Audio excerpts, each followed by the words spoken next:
Hi, my name is Debra L. Welty. I am a certified teacher of decorative art at Jubilee Junction Art Studio. My website is qualityart.com. Today I thought I would show you how to paint a realistic leaf in fabric using DecoArt So Soft fabric paints. I have prepared my shirt and I've prepared my palette. With my paints I have buttermilk, Hauser light green, and Hauser dark green, and for tints I have dioxazine purple, dark rose, and primary blue.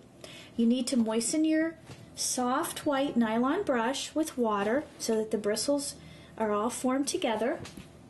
And I am going to look at my leaf, and I've got my sample over here to look at too to see where the lights and the darks are going to be. But I'm going to use the buttermilk, and I stick the paint in and I put it on really heavy.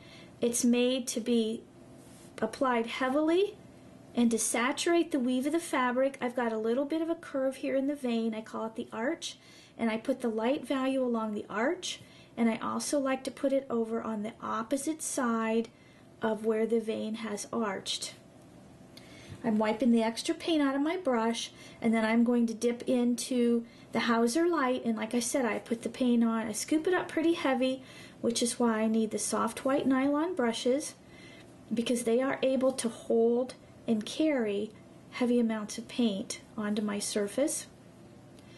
And now I'm blending them together where they meet, and it gives me a nice soft green for my light value.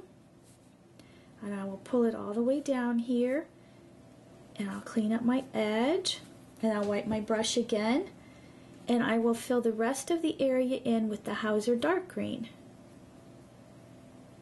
And I'm using a flat brush so I can get a nice clean sharp chisel edge, and then as my colors touch here, I am gently blending. It's a pat and pull the top layer of the paint together where the colors are meeting, so that I get a good transition and I actually achieve another value in my painting. I'm going to bring it on down here to connect it to the stem, clean up that edge there just a little bit. If I'm moving too much paint around, you notice I keep going over and I'm wiping on some paper towel. If I feel I've lost too much of the light green, I can come back and get some more on my brush. The Hauser light green is acting as a buffer between the buttermilk and the Hauser dark. If you paint those together, your painting will get rather muddy. And now I am tucking this down the center of the vein underneath that arch, and I'm being very, very careful not to get it into that buttermilk. As I said, I always tell everybody they'll fight. So the Hauser light green, which is my medium value in this case, is acting as a buffer between my buttermilk, which is my light value, and my Hauser dark, which is my dark value. And I will come up here into my tip, and I might want my tip a little bit lighter, so I'll just grab a little more of the Hauser light. And the paint stays wet quite a while. You have a lot more flexibility and workability with this than you do just a regular acrylic paint.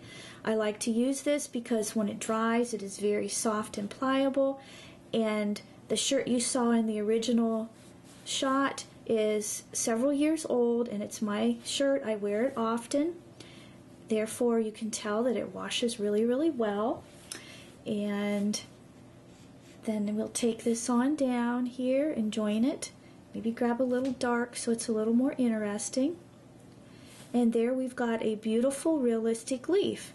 In another video, I am going to show you how to paint a couple petals on a flower to tie in with this, and those flower petals are in purple and dark rose. I'm going to clean my brush now, and I have a water container with a grid in the bottom. You can hear it there, and that is helping to pull the paint out. I'm drying the brush off, and I want to add some tints. And these tints will be applied in the same value as the underneath color. So the purple is my darker value. I'm going to apply a purple tint on where my Hauser green, dark green is, and I had plenty of paint on, so I wiped my brush, and now I'm just softening that edge in a little bit. I'm going to clean my brush, and the dark rose is more of a medium value, so I'm going to find a place on here where I have more Hauser green light, and I'm going to gently stick in that value. And maybe I'd like some over here.